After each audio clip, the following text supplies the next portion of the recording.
Assalamualaikum warahmatullahi wabarakatuh. Berjumpa lagi dengan kami di channel Sajadah Kiai. Kali ini kami akan membahas kisah Gus Baha mengajar cucu ulama tersohor pengarang kitab, Apa yang Terjadi. Gus Baha tersohor sebagai seorang yang alim alamah dalam banyak disiplin ilmu agama. Saking alimnya sampai-sampai cucu seorang ulama tersohor tanah air pun ikut mengaji bersamanya. Tak ada yang meragukan kedalaman dan keluasan ilmu yang dimiliki santri Mbah Moen asal Rembang ini, yakni Kiai Haji Ahmad Bahaudin Nur Salim atau akrab dengan sapaan Gus Baha. Ceramah-ceramahnya yang tersebar di berbagai platform digital seperti YouTube, TikTok dan yang semisalnya senantiasa digandrungi oleh para muhibinnya. Gaya ceramahnya yang santai namun tak mengurangi esensi materi ceramahnya membuatnya menjadi salah satu ulama tanah air yang disukai lintas kalangan. Tak hanya ceramah, keseharian Gus Baha juga diisi dengan mengajar kitab-kitab kuning. Namun yang unik dan tak banyak orang tahu ialah perihal dirinya mengajar ngaji cucu-cucu ulama tersohor yang merupakan seorang pengarang kitab.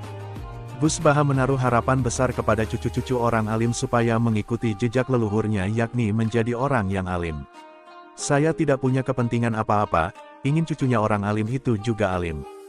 Kalau tidak mau ya terserah. Ikut takdirnya saja, katanya saat hail masyayikh pondok pesantren Raut Latut Talibin Leteh, Rembang.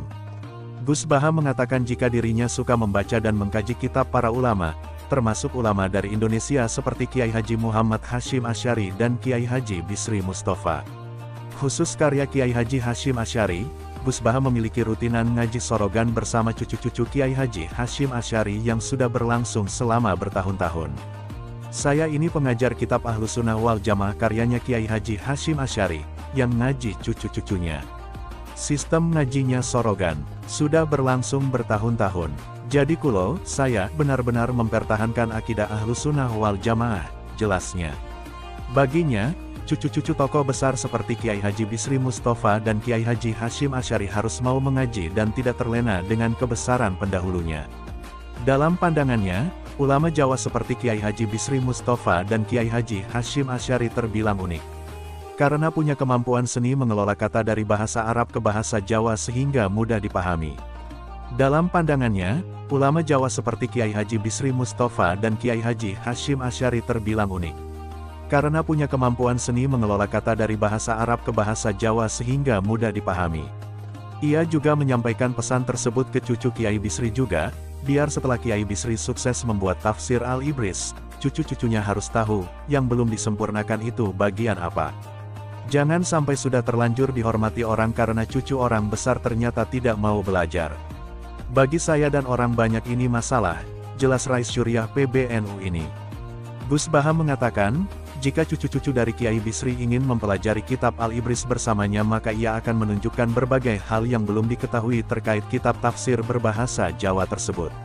Kitab tafsir Al-Ibris Limarifat Al-Quran Al-Aziz secara umum, ijmali, menggunakan metode BRI.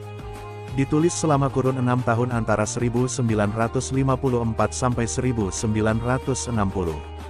Memiliki corak penafsiran kombinasi antara qiraat, fikih, dan tasawuf. Di samping itu, digunakan pula huruf Arab pegon dan bahasa Jawa dengan langgam dan genre pantura. Secara sistematis, tafsir Al-Ibris cenderung literal, tidak mengadakan perbandingan antar pendapat ulama-ulama tafsir otoritatif. Tafsir Al-Ibris juga menggunakan metode tahlili, karena dilakukan secara referensial mulai dari surat Al-Fatihah hingga Anas. Lebih jauh, Gus Baha menegaskan bahwa dalam kehidupan penting adanya orang yang suka mengaji dan belajar. Tidak semuanya ikut bagian rapat dan mengambil kebijakan. Sudah ada porsinya masing-masing agar tatanan sosial dan budaya tetap berjalan. Saya bagian ngaji, jadi jarang ikut rapat. Ada bagiannya masing-masing. Logika sederhananya, ketika petani pergi menanam padi di sawah maka ia sudah ikut program ketahanan pangan. Meskipun dia tidak ikut rapat bersama pengambil kebijakan. Kalau rapat semua, nanti repot, tandasnya. Kisah inspiratif ala Gus Baha, ketika Allah melihat hati, bukan penampilan. Dalam sebuah pengajian yang memikat, Kiai Haji Ahmad Bahaudin Nur Salim atau yang akrab disapa Gus Baha, mengungkap kisah menakjubkan tentang seorang sahabat Nabi Muhammad SAW. Kisah ini mengajarkan bahwa terkadang, apa yang terlihat di permukaan bisa sangat berbeda dengan niat di hati seseorang. Gus Baha, ulama karismatik asal Rembang, Jawa Tengah, menceritakan tentang sahabat Nabi yang memiliki gaya berjalan yang tampak congkak. Ada sahabat yang ketika berjalan terlihat sangat melete atau sombong, tutur Gus Baha dengan gaya khasnya yang santai namun penuh makna. Menariknya, gaya berjalan yang biasanya dianggap negatif ini justru mendapat ridha dari Allah SWT. Bahkan Rasulullah SAW pun dibuat heran oleh fenomena ini. Nabi sempat berkomentar bahwa ini bukan gaya jalan yang disukai Allah. Namun, malaikat memberi kabar bahwa Allah justru ridha dengan orang ini, jelas Gus Baha. Keheranan Rasulullah memuncak hingga beliau memanggil sahabat tersebut. Ternyata, di balik gaya berjalan yang tampak sombong itu, tersimpan niat yang mulia. Sahabat tersebut mengungkapkan, "Wahai Nabi, saya ini orang miskin. Banyak yang mengira bahwa mengikutimu membuat hidup semakin susah. Maka saya berjalan seperti ini agar semua tahu bahwa menjadi pengikutmu justru membanggakan." Jawaban yang tak terduga ini membuat Gus Baha tersenyum. "Pantas saja Allah membenarkan tindakannya," ujar beliau. Kisah ini mengajarkan bahwa Allah melihat niat di balik setiap perbuatan, bukan hanya penampilan luarnya. Gus Baha, yang dikenal sebagai murid dari Kiai Haji Maimoen Zubair, Mbah Moen, tidak hanya ahli dalam masalah fikih, tetapi juga sering membagikan kisah-kisah inspiratif dari kitab-kitab klasik. Pengajian beliau selalu dinantikan karena mampu menghadirkan perspektif baru dalam memahami ajaran Islam. Kisah ini menjadi pengingat bagi kita semua untuk tidak mudah menghakimi orang lain berdasarkan penampilan semata. Terkadang, di balik sikap yang tampak negatif, tersembunyi niat yang tulus dan mulia.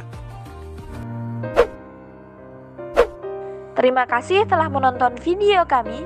Jangan lupa like, comment, share, dan subscribe channel Sajadah Kiai, serta bunyikan loncengnya agar tidak ketinggalan video-video terbaru kami. Dengan mensubscribe berarti Anda mendukung channel kami, serta membuat kami lebih semangat dan konsisten dalam membuat video-video terbaru. Wassalamualaikum warahmatullahi wabarakatuh.